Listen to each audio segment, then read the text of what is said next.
Welcome to Enjoy the Journey podcast, where we interview expert entrepreneurs and thought leaders to help guide you in pursuit of financial freedom. Presented to you by Jackson Milan, the Wealth Mentor, and Sam Panetta, the Money Man, where we help service-based business owners remove cash flow bottlenecks, maximize their profits, and turn business profits into personal wealth. G'day guys, this is Jackson Milan, the Wealth Mentor, and we're here for another episode of the Enjoy the Journey podcast. And I've got a new friend here, Micah Logan, who is coming all the way from the US, and we're here to share some wisdom with you guys on the podcast. Mike and I were introduced, and I was a pleasure to be on his podcast. We had a great conversation. We went to some great places. We spoke about some great things. We had a lot of similarities in terms of our entrepreneurial journeys, and I really wanted to share some of his wisdom with my audience. So, Micah, thanks for joining us, mate. How's things with you? Things are going well, Jackson. Thank you for having me. I continue to be jealous of your life. I'm trying my best. I'm trying to live the dream. So, mate, tell us a little bit about you and your story. Yeah, sure. So I was, I'm from the US, and I was born and raised in the inner city. And, I just, like any regular person, went to school. Like I said, born in the city. I had no special or any particular trade growing up, or no dreams to be any particular thing. I always knew I was pretty smart. So I knew that there were some things I could do, but I didn't know exactly what I wanted to do. So, when I got into school post, high school, I decided that I was interested in psychology. So I started going to school for psychology. And then I ended up getting into fitness, and I didn't know it was a thing. I put my name in a box when I was they had the sign on the desktop that said, do you like helping people? I was like, yeah. Are you athletic? I was like, yeah. It's like, well, experience a career in fitness and personal training. I didn't know what personal training it was, a thing or whatever. And so I put my name in the box, of course, like any normal person. And I went to a deep, dark, crazy place to go to a conference with people I didn't know, like any normal person would do. And I just gave away all my personal information and went to a scary place to try to figure out about this opportunity. So I did. I ended up listening to a lecture by a chiropractor who had worked with some Olympians, and I thought it was awesome. And I had never really heard about this career before, but some of the things that he was saying, he worked with a world record squatter, he worked with an Olympian. I thought this was great. I was like, man, this is right up my alley. Of course, I was like, all right, well, let me pay all the money I have to try to get a certification and training. And so I did. And then I was like, I'm going to have this fabulous, lucrative career. And then I made $12,500 my first year. But I loved every moment of it. Some people might say, oh, you only made $12,500 your first year. And I said, I made $12,500 my first year because it's what I wanted to do. There was a difference in mindset and kind of where I was concerned. So I was really excited that I could actually make money. It didn't matter how much it was, that I made money doing it. So that was pretty cool. So fast forward throughout my career, I opened studios and I closed studios mainly because I was uneducated and undercapitalized. And I never grew up, as I mentioned earlier, with a business mentor. So I did not know anything about business.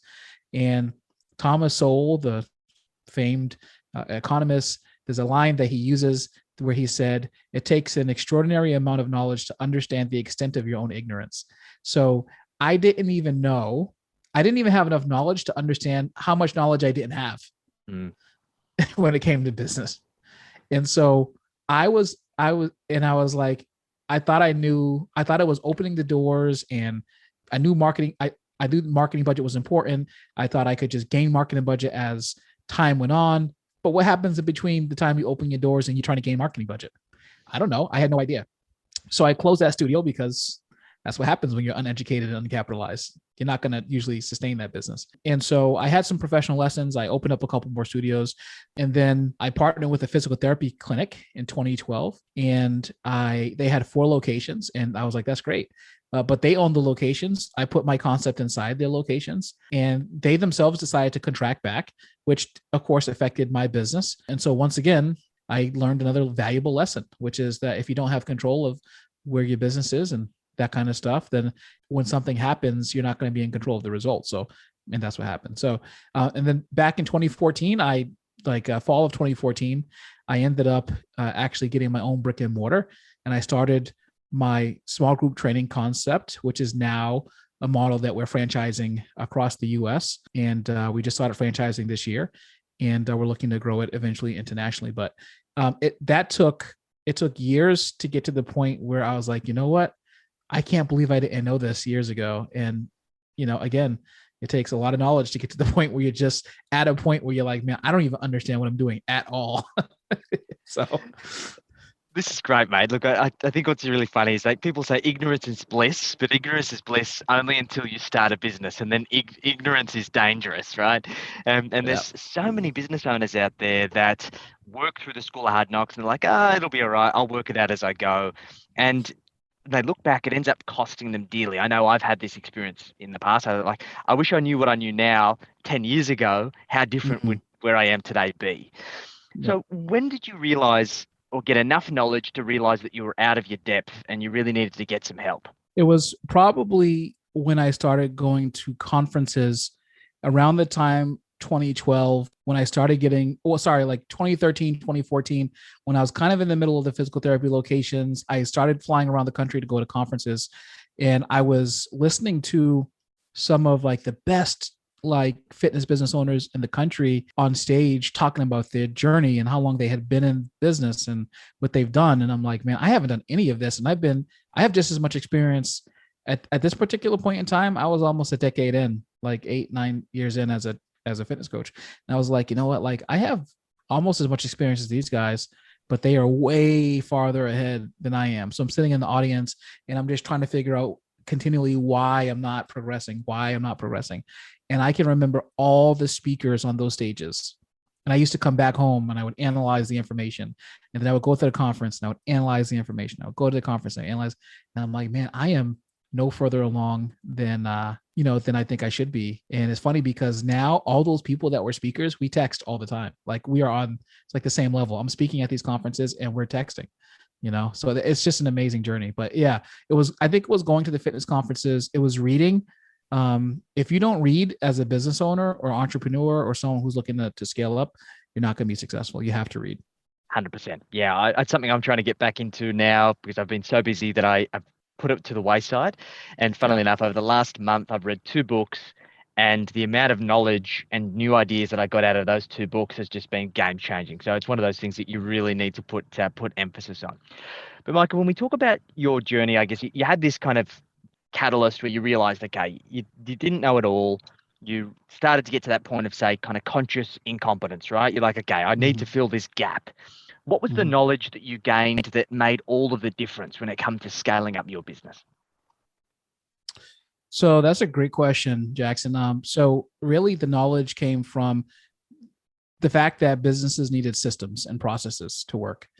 I was doing all of the work myself. I was a solopreneur. So we've made a term for, I believe now, for the stress of the person who does everything. And now we call it basically solopreneur. That's like the common vernacular for it. Just because we gave it a cute term doesn't make it any more easy or right as a business owner if you're looking to scale to be a solopreneur.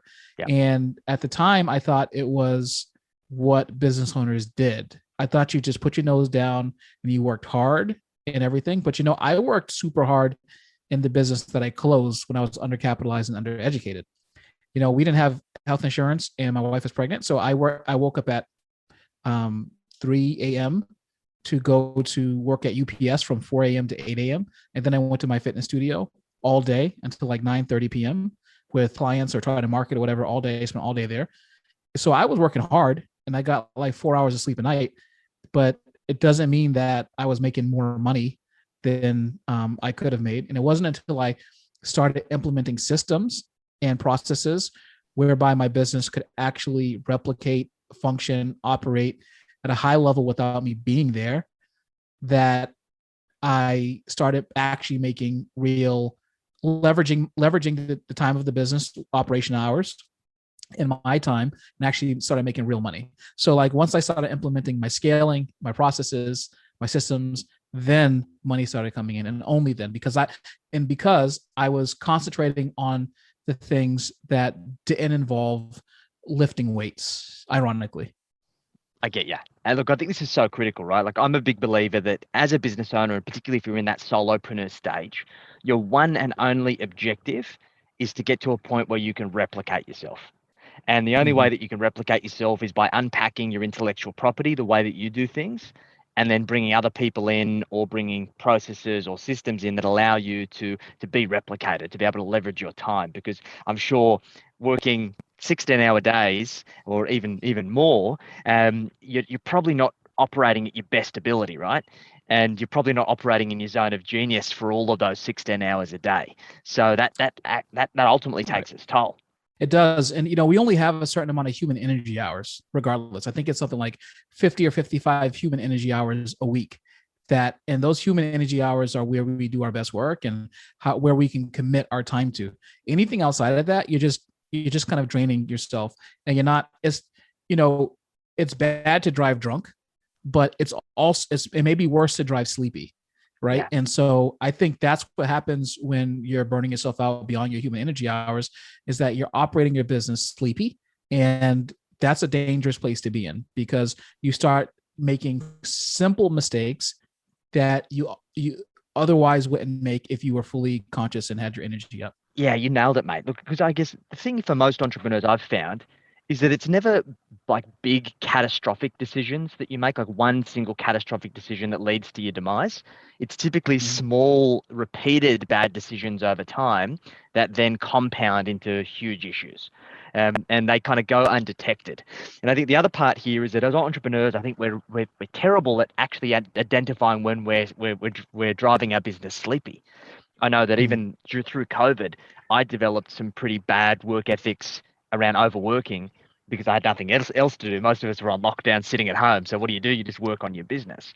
And it wasn't until I started this trip and I actually took time out of my business that I go, oh, wow, didn't actually realize how much I was overworking and how unproductive I really was. So we're only talking before around the importance of taking time out of your business, having time to recharge the batteries, to relearn how to rest. And then, of course, you've got to then Mhm. battle with relearning how to work when you come back into your business.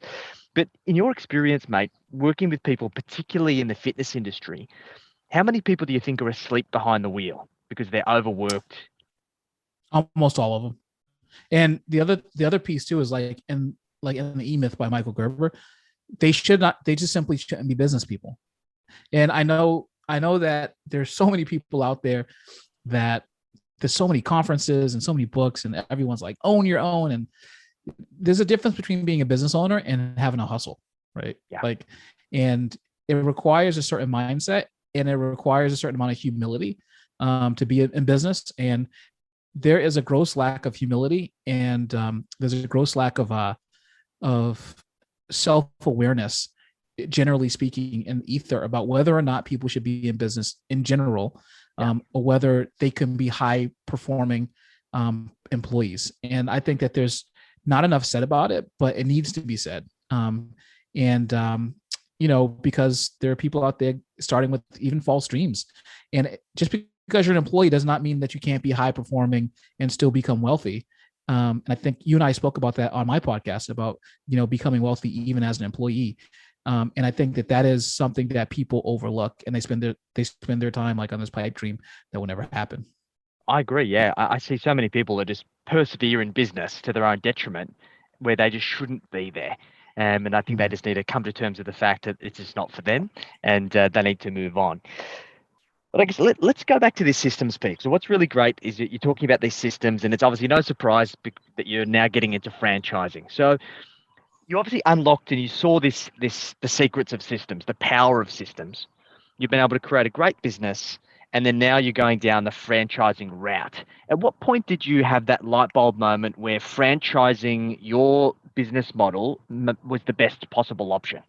Right before the pandemic started. So like the pandemic started around March. I started thinking about it in like February of 2020. And I said to myself, I've been in the fitness industry now for almost 20 years. It's funny because think about this. I have systems in place that were working, and I've had my business open under this particular model of systems and processes for almost 7 years. But even beyond that, I was in the industry for an extra 16 years. Only now I'm franchising Mm. after all this time. I said to myself, what is the exit? How does this end? Or like what is beyond just the desire for me to get in business? Like I was At this point, I still have a long way to go to try to figure out, I guess, kind of what I don't know, you know, but at the same time, I know enough to know that I'm not just starting my journey right now. And so I had to make a decision about what does the rest of my career look like. So I've got to okay, so now I'm at this point. I have enough knowledge to be dangerous and to create systems and processes. What does the next piece of my career look like? What do I want to do with the next piece of my career? And it's a decision I think that all of us entrepreneurs or small business owners have to come to, which is like, what does the next few years look like? Because do you want to actually enjoy part of your life? At some point, I think that you should structure your life so you can enjoy it now and then build to something even greater in the future. So then you can kind of start something else.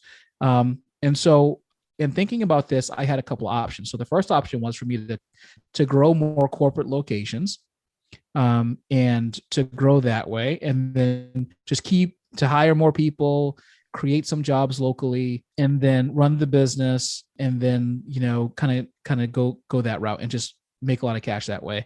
But the problem is opening corporate locations is a super capital intensive enterprise, and you have to have a very rigorous model to make it work, which the model is already set. So I could have done it. I could have also decided to keep all the money for myself and just had some really high paid local employees. But instead, I thought to myself, why not get what I want and give other people the opportunity to get something that they want as well?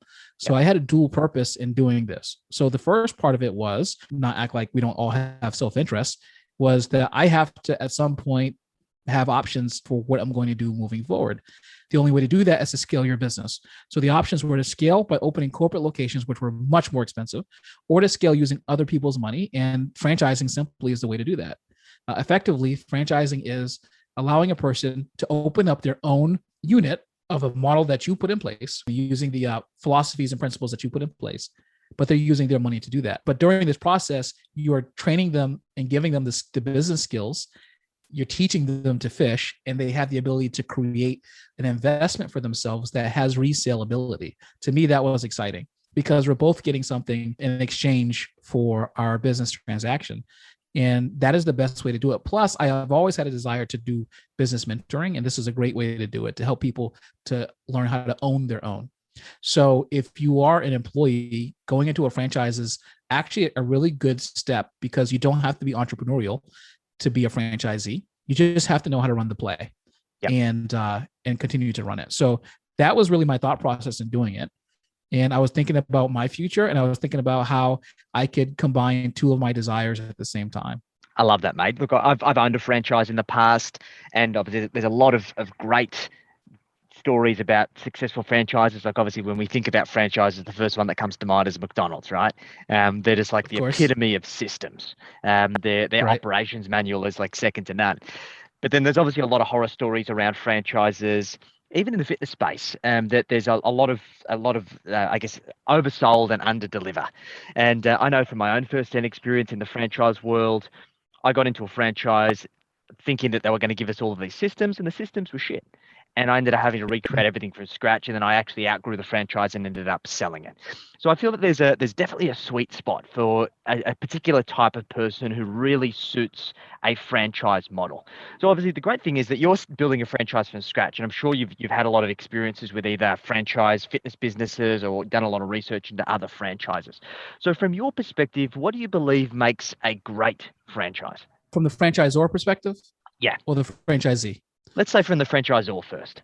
Okay. So as the franchisor, the person who is offering the franchise for sale to a franchisee, the thing that makes a franchise successful is you valuing the success of your franchisee. And so that sounds very simple, but I think your story is really spot on to really what the problem is in franchising. So we have specific core values that I live by personally, that I've instilled in the business and that I bring to the franchise company, which is honesty, integrity, loyalty, communication, competence. Those are my core values. Those are the things that we hold in high regard all the time. So part of that is honesty, loyalty, and competence. And I think that it's important to help. You can help the franchisee with the competence, but the loyalty piece is where you really shine. And so I think your point is spot on. People listening to this podcast don't understand. A lot of franchisors, you understand, literally just leave the franchisee to their own devices. And so it's like they're on their own. That's not how this franchise is going to operate. So we are heavily investing in making sure that after we sell a franchise, that the franchise gets open. That's the first step, making sure that the franchise gets open. The second step is to making sure that that franchisee has the ability to build resale value as quickly as possible, because we see it not just as an income stream, but also as an investment. And so we're dedicated to trying to put in to help them maximize our systems and processes so that they can get to resale ability as soon as possible. Now, whether they sell or not is a personal choice. However, we want them to be able to sell. And the only way to do that is by delivering on unit economics and making the unit economics as strong as possible. So that's what our focus is. And so our goal for this first year of franchising, like, okay, so we started franchising in January, which doesn't really mean anything because you don't start franchising in January. You still have stuff to build out. So I would say we were ready to franchise more in like the end of March or so, like beginning of April. So not that long, not only a few months ago. But our goal this year is to sell 2 franchises, 1 or 2. Like, we're not coming in here saying, well, we want to sell 40 franchises. Okay, so you sell 40 franchises, you get 40 franchise fees. Congratulations, you have $1 million in the bank. However, you have a bunch of unopened franchisees. And to me, that's just unacceptable. I want franchisees to be open and to be profitable as soon as possible. So my principles when it comes to marketing spend and how to open and develop your franchise and how to get customers in, how to read a P&L, how to report your P&L, those things are very important to me. So I want to make sure that every single franchise, I am very committed to making sure that every single franchisee opens and is trending toward profitability as rapidly as humanly possible. I love that. Fantastic. I think that's so important. And look, I think that's the best way to go, because if you've got those good case studies from the get-go, then that's going to sell the success for future franchisees. But I think the most important thing for a franchisee is that I think many people who don't have franchise experience, particularly corporate escapees that are looking for that silver bullet to get them out of the 9 to 5, they think that they can buy into a franchise and then they're just going to be able to reap the rewards and the checks are just going to roll in. It's like you go and open a Mickey D's and you're just going to make $1 million a month in profit without any work. And it does take work. So let's put ourselves in the franchisee's shoes now. As a franchisee looking for a franchise opportunity, what should you be looking for? 2 things. The first thing is you want to look to see that the business that you're choosing to franchise has the ability to actually return your money and has the ability to actually have those unit economics that we're talking about. Now, in the USA, the federal government controls what franchisors can and cannot say when it comes to earnings, basically. So no longer can a franchisor project what a franchisee could earn. They used to do this, and this is how the rules actually changed, because they used to be able to do this. And they used to be able to tell the franchisee basically, oh, you can make this or that or the other. And so they were selling 1 million franchises, none were getting open, and these businesses were failing. Yeah. So instead of that, the federal government basically said, you can't promise them they can make anything.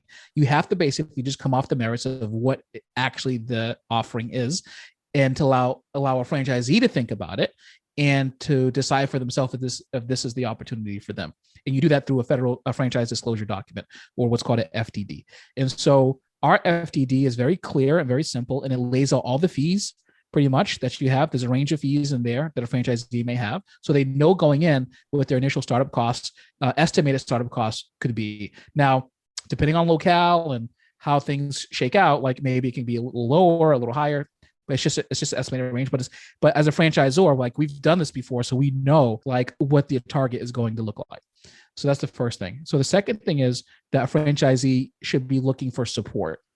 And maybe support should be number 1, because to your point, when you get open, you don't want your franchisor to just run, and you don't want them to just head for the hills and say, well, congratulations, you're open. We're growing our brand on your back, have at it. No, you want a franchisee that meets you on a regular basis, that provides you with extra services, that invests back into the brand, that's looking to grow the brand. So I would say that a franchisee should be asking about what the future plans of the franchise actually is. Okay, well, is this franchisor only looking to grow to 13 locations? How is that going to affect the brand itself? Like, am I going to get the real value from this brand if they only want to be regional versus national versus international, right? That affects brand value as well. And so I think franchisees have to think about that. Number one is support. Number two, do you believe that you can get your money back? And number three, do you think that the future vision of the franchisor is something that you can get behind, where you can see that the brand is going to grow? Do they have a plan? Yep. And I can tell you from today, before we even get to the point where as big as I want to be, I've already mapped out what a fully mature franchise looks like. So I know how many units we are when we're fully mature. I know that we're national. I know what states we're in. I know what level of support and how many business coaches and things that we need. So it's not even about, for us, whether or not that's a goal for expansion, because we want to become international eventually. And that's our goal. We want to be like the name in what we call the micro studio space. It's about us being able to constantly deliver that support so that the franchisees continue to feel like they have someone to come to. And as a CEO of the franchise company, I'm committing myself to like monthly calls with franchisees to discuss how everything's going. A lot of times franchisees don't hear from the CEO at all. And I think that's the big sticking point, mate. I think you're right with point 1 and 2, but I think point 3 ultimately results in how long people hang around. And I know that was the big sticking point for me, is that our franchise we took to number 1 in the country. We were hugely successful, but then there was a value separation between what head office's vision was for the business and our vision for the business. And as soon as that disconnects, then that was where issues are created. And the last thing you want is this revolving door in your franchise where your best people are leaving, because just like how your best people can be your best case study, they can always be your worst enemy if you don't look after them. Yeah, and we have plans for the future to like, as we grow, we'll develop like franchisee councils. So we have a strong franchisee. So I would have loved to have you as a franchisee, Jackson, because having strong people with good, that have core values of their own, but also have good business sense to like, head up these councils and to continue to think about the brand. Because when you decide to become a franchisor, the brand is no longer just yours. It belongs to everyone who invests. Yeah. And I think there's also, the CEOs have to really be very clear to franchisees that we grow together as the brand grows, and you're going to get more. So your resale value goes higher the more franchisees that we have in the system, and the more the brand goes higher. So every tick of that going up, it increases your unit value going up. And so franchisors that are skittish, that are not willing to stay in it long term, or only trying to grow regionally, if you have a mixture of values like that, like you said, then you can forget it. And you know what? Had you stayed in, you probably would have been a multi-unit owner, and they wouldn't know what to do with you, right? Because you would have been like killing it, like on multi fronts. And, it's like, I would hate to lose someone who's passionate about the brand, a passionate owner, to something that we could have talked about a long time ago because I made a bad decision because we weren't on the same page. 100%. And look, we ended up selling up and we took a back step and we started Aureus, and we've now doubled the business in half the time. So it just goes to show the opportunity cost lost for the business if they would have made sure those values were aligned. But I'm super excited watching your journey, mate, because you're really at the kind of the ground floor. Obviously, you've got all this amazing experience, but from this franchising journey, you're really at the ground floor. And I'm super excited to kind of connect in the future to see how you've been able to bring this vision to life. So, mate, if somebody's listened to this and they're in your part of the world, they're interested in having a conversation, what's the best way for people to connect with you? So the best way for them to connect with us is to go through the franchise website, meldfranchise.com. So our concept is called MELD, franchise.com. And we're a fitness concept. If you allow me for a second to just talk about the concept, which is basically, there's a lot of fitness concepts out there, and they are super expensive to get into, super intensive to operate. And so what we've done is what we say is we uncomplicated the fitness business. And the reason why is because we offer what we call the micro studio. The micro studio are fitness facilities that are 1,000 square feet and less. And we do small group personal training in those facilities. Every session has a ratio of 4 members to 1 fitness coach in every session. And you can run multiple sessions with multiple small groups of members in the studio at one time. Our sessions are 45 minutes long. So you can just imagine how many people you can pack into a studio. Our on average, 1,000 square foot studio can have about 112 members, paying their monthly memberships. Also, we partnered with the company that kind of specifically designed and retrofitted a smoothie bar to go inside as well. So this is another thing that makes us unique. So we have 2 really prominent revenue driving sources in our facilities. So if you're interested in reaching out to me, they can go to meldfranchise.com. They can also email info@meldfranchise.com, and I'll get the email and I'll reply back. Amazing, mate. That sounds fantastic. I'm really looking forward to seeing how it goes because look, I think it's a new time for fitness businesses. It's time for the industry to evolve, particularly in regards to COVID and the new world that we're in. So I'm super excited to see where this goes, mate. So if you had to leave the listeners with one last piece of advice, what would be the last piece of advice that you'd give? I would say the biggest piece of advice would be if you think that you're the smartest person in the room, because that's the kind of person you are, then you're already behind the 8 ball because you shouldn't be. If you're the smartest person in the room, then it means you're in the wrong room. You need to be in a room with people who are smarter than you constantly. And you need to educate yourself. It doesn't matter how old you are. Just because you're an expert, for instance, in like one particular field this is the problem nowadays across the board, is that people think that they're expert in one thing, therefore they're expert in all things. No one is an expert in all things. So you have to continue to reform, to educate yourself and to adapt and continue to build yourself up. My advice is simply to just be insatiable about learning, insatiable about planning, and never stop. Forget the grind, because we've already spoken about that. A grind doesn't necessarily equal money, but smart mentorship, planning, and education equals money. So you need a mentor, continue to educate yourself, and plan your way to success. I love that, mate. That's great advice. It's been a pleasure chatting with you, mate. I'm really looking forward to seeing your journey. We'll include all the links in the show notes. And guys, if you've enjoyed this episode of the podcast, make sure that you reach out to Mike and have a conversation. Make sure that you subscribe, like, and follow. Looking forward to catching you guys on the next episode. Mate, thanks again for making the time. Looking forward to chatting again soon. Thank you, Jackson. Talk to you soon. Take care.